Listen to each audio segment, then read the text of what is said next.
Hi, this is Julien, world record powerlifter, licensed personal trainer, and licensed PE teacher, here to take the fear out of fitness and help everyone here be the best you. So, today's segment is literally called Ask Julien Anything. So, this is literally what it's all about. Ask Julien anything. One of the things that most people don't realize is that I have a wealth of knowledge in the fitness and health community, also in sports rehabilitation, also in some variations of education.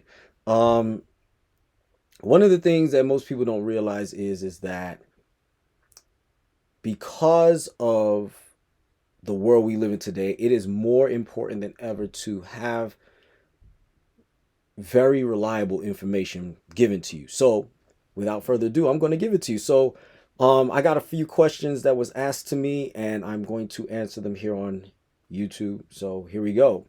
First question was asked to me was, how do you burn fat and build muscle? Well, it's fairly simple. Burning fat requires you to um, utilize your cardiovascular system in such a way where it is taxing you and you are not, it's not so difficult that you cannot perform, but it's not so easy that it's like breathing, right?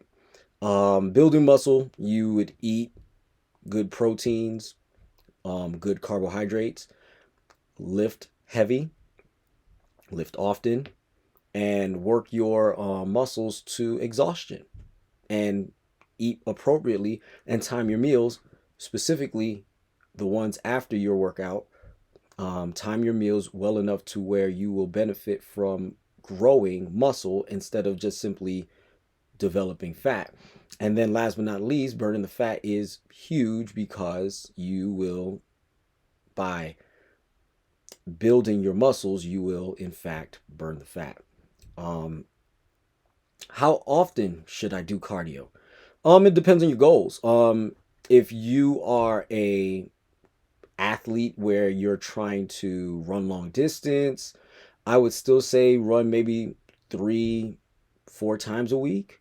But if you are simply trying to maintain your health and fitness, but you're trying to improve slowly over time, 3 times a week is good enough. All right. I would also like to preface it with, cardio is not just simply running on a treadmill or running outside, or you could do a whole bunch of stuff. You could do jump roping, you can, you know, spar, whether it be MMA, whether it be simply jujitsu, or whether it be boxing. You can spar with somebody for 2 to 3 minutes at a time, and you, my friend, are doing cardio. Um, you could do HIIT training, which is a small variation of cardio, because what you're doing is that you're moving for 30 seconds for each exercise over a period of 2 to 3 minutes, which again is in fact cardio. What most people don't realize is that cardio is simply moving for more than 1 minute and 30 seconds at a time. If you could do 1 minute and 30 seconds, you are now in a cardiovascular state, an aerobic cardiovascular state. So my advice is anywhere between 3 to 4 times a week. 5 is a bit excessive. 6 is ridiculous. You know, your body is going to break down instead of build if you keep beating it up and not giving it time to rest and recover from the trials and tribulations that you put it through. All right. Next question. How often should I do abdominal work? Well, your core, which is not just abdominal work, but your core can be trained every day. And the reason why that is because it's your core. It's the thing that keeps you upright. It's the thing that allows you to move with extreme regularity and with elegance and grace. So you can do core work just about every day. Abs, I would again work them to exhaustion and then challenge them every other day. But if you can handle it, if you've reached that level, you could pretty much do it every day. That's pretty much it on that. What is the best way to fit training into your schedule? Well, funny you should ask. I just did a video on fitting things into your training schedule. So so basically what I started off saying to you is just go and don't do anything, right? But fitting into your schedule is a little bit different. I would suggest that you do something that will make you excited and going, right? So for instance, if you like to run, well, go and run. Don't go and do stuff that you hate at first, because then you don't want to go. But at some point in time, you're going to have to do the other stuff in order for you to actually see the benefit of your training. A lot of times people think that training is to get yourself ripped and jacked and muscular or skinny or whatever. But truthfully, training is to help you maintain and or build muscle, so that way your longevity will continue. It doesn't matter what your size is. It doesn't matter what your girth is because that's your genetics. If it's actual muscle, if you're carrying around more muscle than the average person, then it's going to be what it's going to be. You can't change that. The only thing you can do is improve upon it or maintain it. So as a result, I would suggest that people will just go in and just train, not seek it out for a specific outcome. Just train for the goal in mind of being healthy at first. And then if you feel like, hey, I think I could be a bodybuilder, or I could be a fitness model, or whatever, or a power lifter, if you want to go any of those routes, then by all means do so. That's all well and good for you to do. I would strongly advise you to find something that you love and just simply do it. Fitting it into your training schedule. So like, let's say you have a 9-to-5 job. I would also suggest that you either inject it into 10-minute increments where you can disappear for 10 minutes and come back and, disappear another 10 minutes and come back, or simply add 30 minutes to your everyday lexicon and just do that. So go to the gym, work out for 30 minutes, leave. And then as you start to develop your abilities, like I said, increase your time slowly over time. And then once you've hit anywhere between an hour to 2 hours, that's pretty much it. You don't really need any more than that. All right. What shoe is best for the gym? Well, depends on what you're doing. If you are an all-purpose athlete, because I believe everybody's an athlete, but if you're an all-purpose athlete, you need to run, jump, skip, hop, lift, pump, press, pull, then I would say a good training shoe would be beneficial to you. So anything like the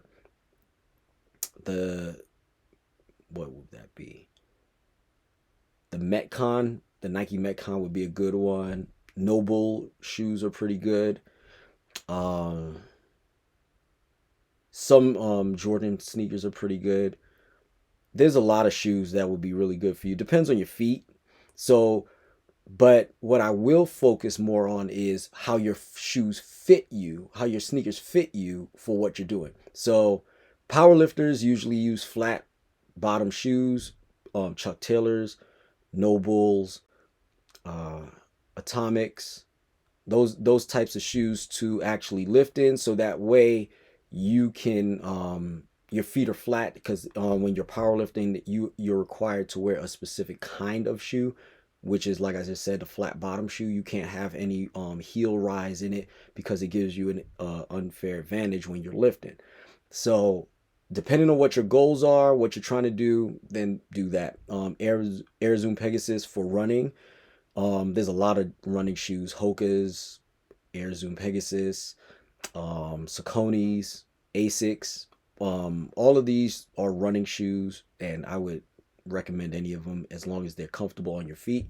And like I said, how they should fit is they should be just snug around your foot, that you feel like your foot is well secured, but then you can actually scrunch your feet in them. You shouldn't be able to slide back and forth in the shoe. You shouldn't be able to wear out one side, like lean, your foot leans over the edge of the shoe. You shouldn't have to do that. You shouldn't be able to do that, or you shouldn't be able to force the instep of the shoe to flatten out also. If you're doing that, then the shoe is not good for you. What kind of snacks should I eat? That's a good question. Anything that allows you to garner the energy necessary for you to perform throughout the day while not giving you an inundated amount of calories in the process. So just enough calories to get you through what you need to get through, but at the same time, good enough to be beneficial to you. So, like I said, good carbs, good proteins, good fats would always be beneficial. But if you are in a really bad way, if you are struggling, there are bad foods that you could eat that can also benefit you for the time being, because especially after you've lifted an insane amount of weight, you don't want to get in your car and try to drive with nothing in your system, because you're going to pass out. You're going to be exhausted. You might not be able to focus. Your reflexes might be diminished as a result. So it's good to get something in your system rather than nothing. But if in a perfect world, I would have a piece of fruit. I would have some peanut butter. I would also like have a piece of beef jerky that's not, saturated with sugar. If it's like just literally pure salt and pepper and meat and just a smidge of like, brown sugar or molasses, smidge, not a lot. It shouldn't be like drowning in it, or it shouldn't be like, wait, like you're eating ribs and you got barbecue sauce all over your fingers. If it's that bad, then you really shouldn't go that far. But those combination of those three things and you're good to go. You've practically had a good snack. Um, your protein shake after your workout is a good snack. It that will be ideal if it were me. I prefer to have my protein shake after a workout rather than eating something that I would rather regret eating. But if I'm desperate and I haven't prepped, or I ate my lunch and now there's nothing left, then something that will not necessarily over spike your blood sugar, but spike your blood sugar enough to where you can absorb that. Because a lot of people don't know that your muscle growth or your muscle development is incumbent that you have carbohydrates in your diet. All right. There's no getting around it, but good carbs primarily. How should I behave in the gym? Don't be a douche. It's just that simple. If you see people with their headphones on and they are not paying, they're in their own world, don't interrupt them unless it's absolutely necessary. For instance, you want to know how long they have on the piece of equipment and they have been on it for a while, and you want to ask them, don't be rude about it. Be like, hey, when are you going to get off of there? No, don't do that. I would be more like, hey, how many more sets do you have? Oh, I have one more set. I have three more sets. I have two more sets. I'm lifting for power right now, so I'm taking 5 minute breaks. Do you want to jump in? Usually somebody would offer you to jump in, especially if they know they're going to be on it for a long time and they're going to take long rest periods. They'll usually more than likely share, but every now and then you'll have somebody that will be a douche. So, truthfully, just don't be one. If you don't holler at women at the gym, that's weird. Unless you strike up a conversation and it just happens to be an innocent conversation and y'all are vibing, then fine, by all means do so. But don't gawk at women, don't stare at them, don't go saying weird stuff to them. That's just gross. All right, ladies, don't be, posing in the mirror. And when I mean by posing in the mirror, I mean like you're doing the Instagram pose in the mirror, or you're doing Instagram poses in front of guys to try to garner attention. We really don't want to do that. We would rather just simply work out and go. Yeah, you're there and you're hot, fine. You're hot, but we really want to get our workout on, not pay attention to you. All right?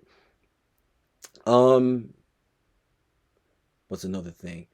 Um Put your weights away. Try to rack your weights back. You don't know who's coming behind you. It could be a little old lady who's never lifted a weight a day in her life, and now she's got to take off 300 pounds of equipment off of a bench or off of a leg press machine or something, or leg press, um, hack squat, something, and that's ridiculous. Just be mindful about who's in the area and who could be potentially coming behind you in the gym. Don't be obnoxious. You know, don't be obnoxious in the sense that you're annoying other people. Now, of course, in the gym, you're going to have friends and you're going to talk a lot of smack because that's what people in the gym do out of fun and camaraderie. But you could only do that with the people you know, but don't do that with any and everybody because then it'd get annoying and then you might get in an altercation as a result. So just mind what you're doing. What should I bring to the gym? You, yourself, and you. First of all, number one, bring you to the gym. Number two, good pair of shoes, comfortable clothing, meaning, it's winter right now. Don't try to go in t-shirts and shorts and think that you're going to be cool. It's not. Just no. Be comfortable. It's make yourself that you're warm enough that you're not going to freeze your butt off while you work out, but at the same time, don't be, overdressed to the point where you feel like you're in a sauna and you've only stepped into the building. A good weight belt, depending on if you're a purist or not. Gloves, maybe, maybe not. Uh, let's see. Yeah, I would pretty much leave it at that. A good weight belt. Oh, water bottle. You definitely need a water bottle. Uh, and a couple of snacks. If you're diabetic, make sure that you have glucose tabs on you because you might work yourself to where your blood sugar actually drops below a legitimate amount of like 90. So if it drops below 90, actually about below 80, if it drops below 80, you should be taking a glucose tab. So that way you don't go into some diabetic shock or you don't start feeling nauseous and dizzy and having headaches and stuff like that, which can definitely happen if you're working out as intensely as possible with being a diabetic. I would also say probably some Gatorade. That will also help as well. What should I do when people approach me in the gym? Now, this one here is for the people who have gym anxiety. If people are approaching you in the gym, 9 times out of 10, it's either to compliment you or to critique something that they saw in what you're doing to help you benefit from being in the gym. The last thing people do in the gym is try to get people out of the gym. We want more people in the gym than out. So we would rather you be safe and secure in your ability to perform rather than simply just come in there, do something, get hurt, be out for a few weeks, and lose the power of habit. Uh, However, there are some creeps out there. So what to do? What should I do? Just allow them to approach you and take a temperature of what's being said to you. If somebody's like, "Hey man, you're working out. I've seen you in here a few times and you're really pushing yourself. Congratulations." Or I've seen a huge change in you. Congratulations. You've developed a lot of muscle. I've seen that you've lost some weight, or I've seen you've built some muscle. That's pretty good, pretty awesome. Um, what made you decide to do that? If you don't want to answer, don't be a jerk and be like, I'm not talking to you. But, just say, just answer the question and say, hey, I would like to get back to my workout. I appreciate your time though, but have a nice day. Right? That gym etiquette thing again. But 9 times out of 10, people are not approaching you in the gym to get your number or to try to get you to date them or just to be a perv or anything like that. Most people are in there to compliment you on what you're doing and the journey that you're on, as opposed and encouraging you to continue as opposed to feeling defeated and not, continuing. Why am I not losing weight? Well, there could be a bevy of reasons. It could be you're lacking discipline in your calorie deficits. It could be that you're choosing the wrong foods. It could be you've chosen the right foods and you're gaining muscle, but you're not losing weight. One of the biggest misconceptions that I like to beat over people's heads is it's not about your weight, it's about your body fat percentage. Your representation of Earth's gravitational forces on you, excuse me, is not a representation of who you are. It is just a matter of fact of what it is. So you could be whatever weight you are, it's going to be that way. But if you've changed the composition of your body, you could still be the same weight and look phenomenal, right? Or you can change the nature of the composition of your body, lose a little bit of weight, and look phenomenal. It doesn't necessarily mean that you need to lose 400 pounds. You just might need to lose 20 and you'll look phenomenal. It's all in relativity to your genetics and your muscle mass to body fat ratio. That's all simple. So if you're looking at it from a weight loss standpoint and assuming that everything that you're attempting to lose is about fat, then your training regimen might be off as well. So you might not be as consistent or you might not be as intense as you need to be in order to achieve the body that you're wishing to achieve. And it's just that simple. All right. Last but not least is which one burns more fat? 4 days of weightlifting or 4 days of cardio? Well, unfortunately, it's both. You can't lose fat without doing both. And here's the reason why I say that. Think of weightlifting as building your engine. You have a car and you have a 4-cylinder engine. It's pretty good on gas, right? Meaning it's very efficient on how it uses gas. But then you build a bigger engine and you drive that. Now it's going to eat more gas. So the trick is to build enough muscle so that your body uses more gas. But then you use the gas. You can't keep filling up your gas tank without actually driving the gas out of it, because what you'll end up doing is overflowing, having a surplus of energy, which is the gas, which then creates in our bodies, we create fat as a result of having a surplus of energy. So the best thing for you to do to burn fat is build muscle first, then use that muscle to burn that fat more effectively. So I hope you guys like the answers. Go ahead and click that subscribe button. Go ahead and click like if you liked what you heard on this video. I really would greatly appreciate it if you do. And don't forget to like, subscribe, share, and follow me on Facebook, Instagram, and on YouTube. Have a nice day. Be the best you.